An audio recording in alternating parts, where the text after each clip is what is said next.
Learning objective, to solve subtraction word problems. Good morning, Year 3. Welcome to Thursday of week 6. We as teachers are aware that for some reason, or maybe for obvious reasons, maths problems that are word problems are somehow a little bit trickier than maths that is just set out on the page. Let's have a look at some. I think perhaps the reason they are tricky is because we've got to interpret the information. We have to drag out what we need to do the maths before we can do the maths. So we're doing more things with our brains when we're looking at word problems. But it's definitely a skill that with practice you can better. And it's definitely a skill that once you know the tricks, you will find even easier. Let's have a look at this one. Tim has 533 team points and he loses 5 points. How many team points does he have now? Sometimes we get hung up with the words in a word problem. I've never come across team points before. Sometimes we stop and think, what is a team point? Does it matter? Probably not. Maybe it's like a house point. But what we have to do is extract what we need. It says Tim has 534 team points and he loses 5 points. I'm going to highlight the key information in here. This 534, we know we need that information. 5 points, we're going to need that too. But also this, he loses 5 points. Of course that's important. It's not he gets points, we don't add them on, he loses. Okay, 534 take away 5. What would be a good strategy? I've been talking a lot this week about strategies. What's going to be a good strategy for that? It's not going to be column subtraction, although you could use that and it would work, but I'm going to say that's needless. I'm going to say you can do this in your heads with that bridging we talked about on Monday. We don't need to worry about the 500s because we're only taking away 5 points. And because this 34 is not going to take us less than 500. So in essence, all we need to do is 34 take away 5. Now you might be able to do that in your head. You might want a number line. You might want to count backwards from 34. Take away 5 jumps. 33, 32, 31, 30, 29. Somehow we find that quite tricky counting backwards on a number line. Maybe a better strategy would be the bridging we talked about on Monday. Let's turn this 34 into a nice friendly number. Let's get this to 30. Let's partition that 5. Let's partition it into a 4 and a 1. 34 take away 4 is 30. Take away 1 is 29. How many team points does he have now? 29. Now I said earlier it doesn't actually matter the team points, but it does matter a little bit. It's like the units when we're talking about measurement. We can't just say 29. 29 what? 29 sausages? No. 29 team points. Let's have a look at this one. There were 300 mosquitoes flying around the cave. 100 were eaten by birds. How many mosquitoes were left? What's the key information in here? I know you might know the answer already. You might just have it in your head. But what's the key information?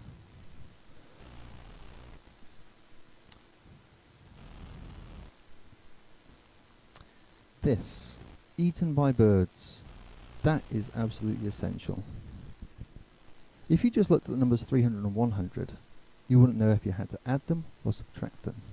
But the fact that they were eaten, they were taken away, means we're doing 300, take away 100. We can all do that in our heads. Benji has 136 marbles. His sister, Tamija, or Tamaya, steals 58. How many does she have left? Little monkey in the corner is saying, what strategy should we use here? Little monkey's grammar's not very good. He forgot his question mark. There you go, monkey. That's better. Good question though, monkey. What strategy should we use? Now we talked about this in yesterday's learning. And hopefully you can see that these numbers are not near to each other. Hopefully you can see or think of which strategy is going to be best. It's going to be column subtraction.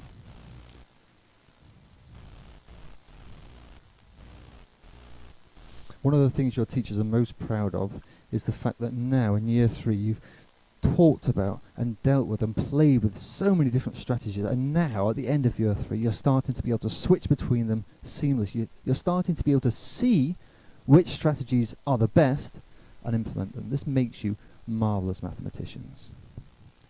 Let's look at the ones column. 6 take away 8. Cannot do it. Go next door, take one of those 10s, and that's where it goes. 16 take away 8. Now I said this in previous videos. You might not know that in your head. You might put 16 in your head and get your fingers out and count backwards. Or maybe you can use that new strategy that we talked about on Monday, bridging. Maybe partition that 8 into 6 and 2. 16 take away 6 is 10. 10 take away 2 is 8. 16 take away 8 is 8.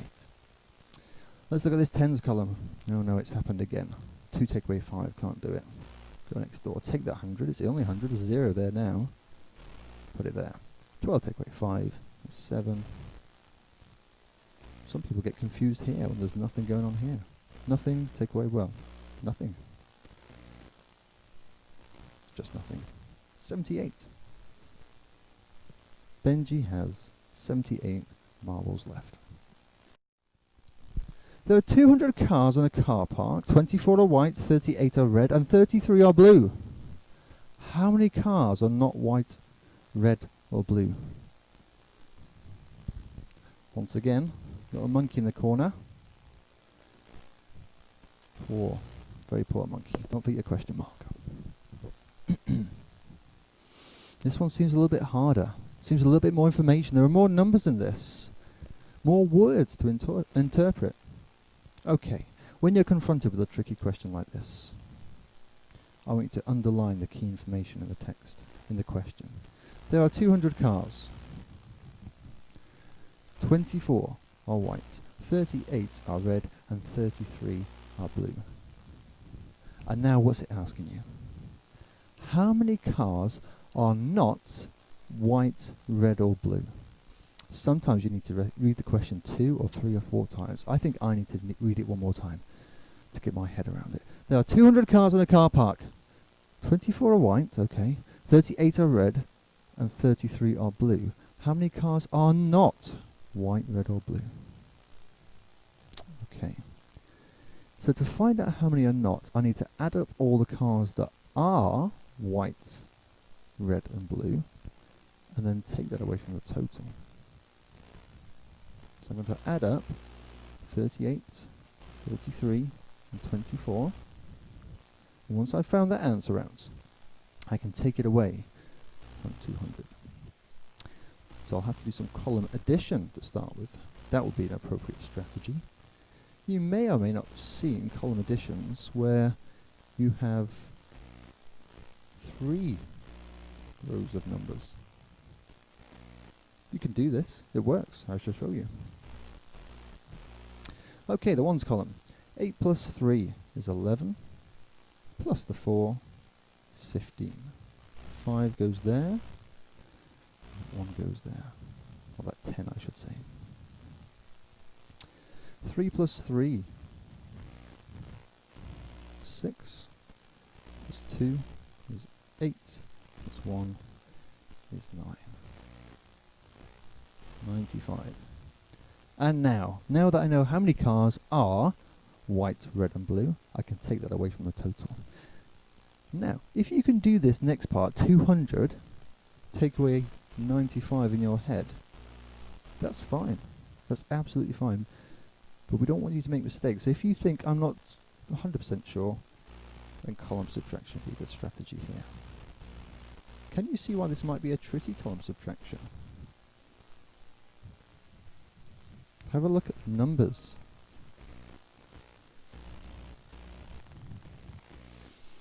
Not too tricky for us. We've been doing it all week, we've been doing it all year. We're going to smash this one, no problem. 0. Looking at the ones column now. Take away 5. Cannot do it. Go next door. Well, next door there's nothing to take away, nothing to help us. So we'll have to go to the hundreds column. We'll take away one of those hundreds. We'll put it there. And now, this ones column can borrow one of those tens. It's getting a bit messy, so that's okay. That 10 becomes a 9, and that 1 10 goes there. Okay, here we go. The ones column, 10 take away 5, easy peasy. The tens column, 9 take away 9, also easy. And 1 take away 0 is just 1. 1 take away nothing is 1. 105. There were 105 cars that are not white, red or blue. Here's your do it. A piece of string is 52 centimeters long. Rishi uses a 30 centimeter ruler to measure it. And here's those. Oh, great. What's the difference? What is the difference between the ruler and the string? You should read what is the difference in length between the ruler and the string. Give me a number sentence. And then tell me the difference. And don't forget to add the units.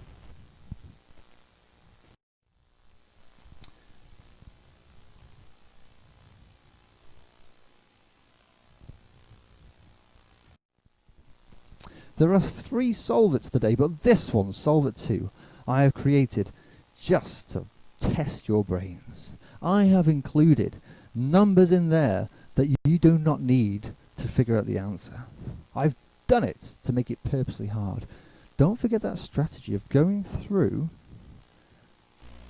and highlighting the key information, the key things you need to answer the question. Don't highlight or underline every number you see, because some of them are in there just to trick you.